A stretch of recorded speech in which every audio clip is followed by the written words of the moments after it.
Hey, hello there. I'm Ani-chan and nice to meet you. And I have a question for you. Have you ever finished your digital art and thought something is off with the colors? Well, today we are fixing that. I'll break down color theory and blending modes in a super easy way, no fancy art degree needed. So, grab your tablet and let's get started. This is basically a color wheel. It's how color work together helps you create harmony and contrast and emotion in your art. Primary colors are red, blue, yellow, well known. Secondary colors are green, orange, purple. Tertiary, when you mix primary with secondary colors. So what are hues? Hues are basically colors: blue, yellow, green, red, everything. Saturation, basically how strong or how muted color appears. You can say without saturation there won't be any colors. It would be in a grayscale. Lightness, brightness, chroma are all same. Hues are again differentiated into three parts called tints, toned, and shades. Tints are colors when you add white light or light colors to your painting like this. Shades are basically black color added to your hues or colors like this or more contrasted. And tones are how much gray you add to your painting like this one. You'll find this sort of paintings in Xiaohongzhe, aka Chinese Pinterest. They use a method called Sumi method to make such masterpieces. And if you don't know, shade and shading are two different things. Shade is usually dark in color. Shading is a variation of shadows used in a painting. Now, are you confused about value and chroma? Let me tell you then. Chroma is actually intensity of saturation or purity of color. This is how intensified would look and this is how a low intensity would look. Simply dullness and vividness of color. Values helps creating dimension in the image, like this wolf is more contrasted than the others. It has black and white as colors to be used, and values also refers to how deftness of a character would look. Don't lose any brain cells, I have the best filter for you. Hues are simply color. This is a tint which has low value. Chroma with high saturation and low saturation.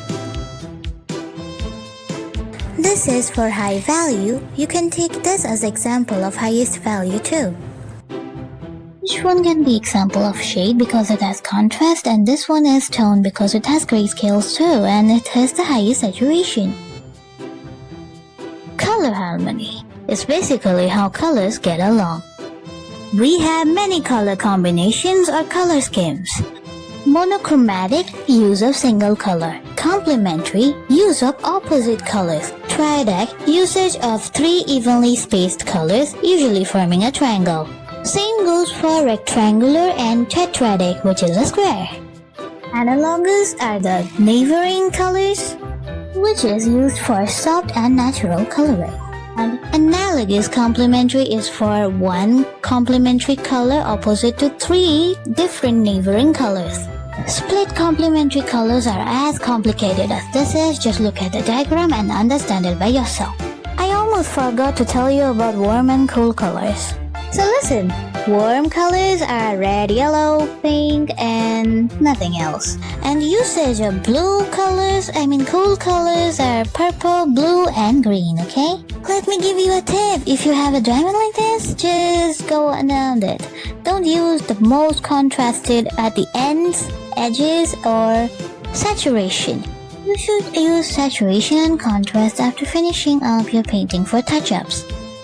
Contrasting colors are actually complementary colors, refer to two colors that are in 120 to 180 degree or opposite colors on the 24 color wheel, such as red and green, yellow and purple, or blue and orange. This color combination provides strong visual effects. Warm tones and cool tones are similar to warm colors and cool colors. Warm tones like red, orange, yellow, they give initiative feelings, enthusiasm, liveliness, and warmth. Whether cool colors are blue, green, purple, etc., they give a sense of coolness and calmness.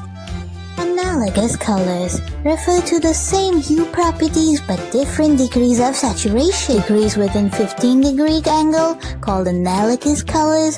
The combination of analogous colors can produce harmonious and unified visual effect. It can also increase depthness and richness through brightness and purity. Use darker analogous for dark shadow parts, lighter analogous for highlights. If you don't get anything at all, use this page and memorize these triangles and box and use whenever you draw. Where shadows are definitely darkness and brightness is white. Never bring me up in this whole hard. Well, let's move to blending modes. Alright, color theory helps us choose colors, but blending modes help us make them interact. Let's look at the most common ones. Multiply. Darkens the base color, great for shadows. Screen lightens everything, perfect for highlights or glow. Overlay adds contrast, makes your art pop. Soft light. Gentle contrast boosts, amazing for skin tones. Color, hue, saturation modes, useful when you want to recolor without changing shading. Think of blending modes as filters that change the atmosphere of the painting or the lighting. Experimenting and trust your eyes. Sometimes the perfect lighting effect just clicks. Now, luminosity. It's one of my favorite ones. I usually use it for gray skin color, and as you can see this, the light one and the gray one, usually used by Chinese artists. So I think it's helpful. Color burn. It helps us to burn the color. Like, as you can see this. It can be good for cyberpunk painting, you know? Well, I told you the basic ones are the part 1 category. The part 2 are their second versions, like darken, light burn, and anything else.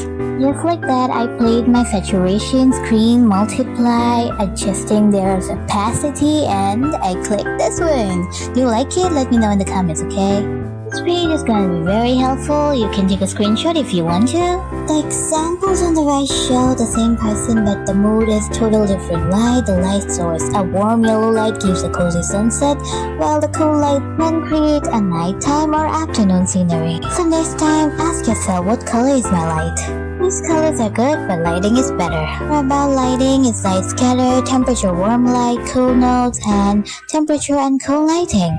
Everything comes under lighting, so you can watch in a lighting video next time. See, just add few layers with colors, lower the opacity, play with overlay, lighten, color bud, and voila, you're done. You're prepared with a piece of artwork. Well, I show you everything about color theory. Blending modes is indeed important, but most important thing is perceive colors.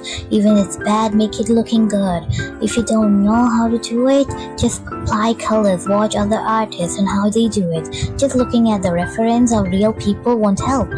But things that can help, the more you perceive colors, the more you understand about the colorful world and how color works. That's why other artists use Pinterest, Bilibili, and Xiaohongshu to improve their art by looking and observing their coloring schemes. And you can use Google too. Studying color is a whole time journey, so you'll learn bit by bit and thing by things. I gave you the theory, now you just need to embrace the things and get started. Apply them right away. Bye bye.